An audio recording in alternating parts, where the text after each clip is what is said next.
10. Voici ce que c'est que mon cachot. 8 pieds carrés.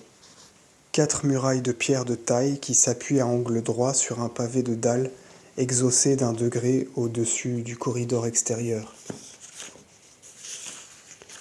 À droite de la porte, en entrant, une espèce d'enfoncement qui fait la dérision d'une alcôve. On y jette une botte de paille où le prisonnier est censé reposer et dormir, vêtu d'un pantalon de toile et d'une veste de coutil, hiver comme été. Au-dessus de ma tête, en guise de ciel, une noire voûte en ogive, c'est ainsi que cela s'appelle, à laquelle d'épaisses toiles d'araignée pendent comme des haillons. Du reste, pas de fenêtre, pas même de soupirail, une porte où le fer cache le bois, je me trompe. Au centre de la porte, vers le haut, une ouverture de 9 pouces carrés, coupée d'une grille en croix et que le guichetier peut fermer la nuit.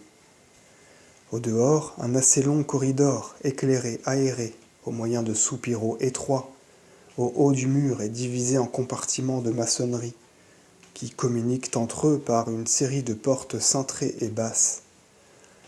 Chacun de ces compartiments sert en quelque sorte d'antichambre à un cachot pareil au mien.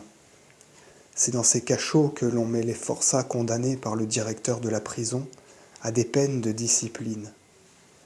Les 3 premiers cabanons sont réservés aux condamnés à mort, parce qu'étant plus voisins de la geôle, ils sont plus commodes pour le geôlier. Ces cachots sont tout ce qui reste de l'ancien château de Bicêtre, tel qu'il fut bâti dans le XVe siècle, par le cardinal de Winchester, le même qui fit brûler Jeanne d'Arc. J'ai entendu dire cela à des curieux qui sont venus me voir l'autre jour dans ma loge, et qui me regardaient à distance comme une bête de ménagerie. Le guichetier a eu 100 sous. J'oubliais de dire qu'il y a nuit et jour un factionnaire de garde à la porte de mon cachot, et que mes yeux ne peuvent se lever vers la lucarne carrée sans rencontrer ces 2 yeux fixes toujours ouverts. Du reste, on suppose qu'il y a de l'air et du jour dans cette boîte de pierre.